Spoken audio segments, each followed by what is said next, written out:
नमस्कार दोस्तों, the global affairs में आप सभी का स्वागत है। आज 3 मेजर अपडेट निकल के आया है और तीनों अपडेट मैं आपके साथ शेयर करना चाहूँगा। पहला अपडेट है, हमारे जो विदेश मंत्री है डॉक्टर जयशंकर साहब, वो इस वक्त यूनाइटेड नेशन के दौरे पर है। आपको पता होगा कि हर साल यूनाइटेड नेशन का जनरल असेंबली होता है न्यूयॉर्क में।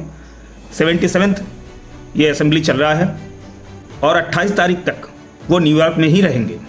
न्यूयॉर्क में कुछ अमेरिकी पत्रकारों ने हमारे विदेश मंत्री जी से ये पूछा कि सर आप क्या सोचते हैं, अमेरिका और पाकिस्तान के बीच जो कई मिलियन डॉलर का F-16 का जो अपग्रेडेशन का जो डील हुआ है, इसके बारे में आप क्या सोचते हैं।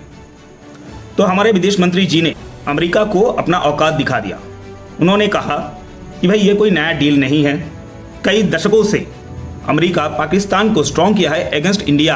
तो एक मेजर स्टेटमेंट है हमारे विदेश मंत्री जी का। उन्होंने ये भी कहा कि इस डील से किसी को फ़ायदा नहीं होगा, क्योंकि पाकिस्तान के जो आम नागरिक है वो अमेरिका को पसंद नहीं करता और America billions of dollars Pakistan को मिलिट्री एड के तौर पर देता है, हर साल देता आया है, कई दशकों से यही चल रहा है।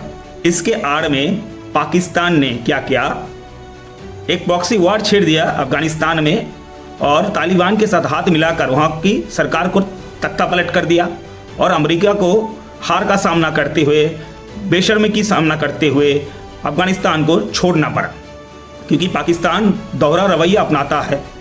अमेरिका का जो एनिमी है यानी ओसामा बिन लादेन, वो कहाँ पर पाया गया, वो पाया गया पाकिस्तान का एबटाबाद में। इसके अलावा उन्होंने ये भी कहा कि अमेरिका ने ये बोला है कि अफगानिस्तान के सीमा के अंदर जो आतंकी ठिकाने हैं वहाँ पर बमबारी करने के लिए F-16 को अपग्रेड कर रहा है अमेरिका। और इसके बारे में भी हमारे विदेश मंत्री जी ने साफ साफ कह दिया कि भाई देखो, एयर स्ट्राइक करने के लिए 5 या फिर 6 फाइटर जेट की ज़रूरत होता है, तो इतने बड़े लेवल पर पूरा का पूरा F-16 फ्लीट को अपग्रेड करने का मतलब है पाकिस्तान को स्ट्रॉन्ग करना अगेंस्ट इंडिया। क्योंकि जब युद्ध जैसे हालात उत्पन्न होते हैं इंडिया और पाकिस्तान के बीच, तो पाकिस्तान अमेरिका का दिया हुआ हथियार ही इंडिया के अगेंस्ट में यूज़ करता है। तो ये बहुत बड़ा स्टेटमेंट है हमारे विदेश मंत्री जी की तरफ से। और जो दूसरा अपडेट है ये भी हमारे विदेश मंत्री जी के बारे में ही है।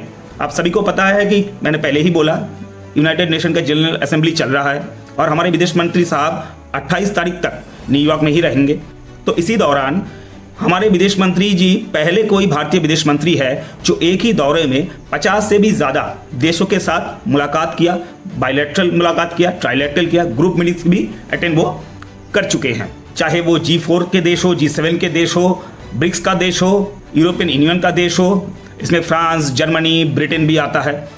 जापान के साथ भी बायलैटरल मीटिंग्स हुआ है और जो अफ्रीकन कॉन्टिनेंट के जो देश हैं उनके सभी के साथ एक ग्रुप मीटिंग भी हमारे विदेश मंत्री जी ने अटेंड किया है।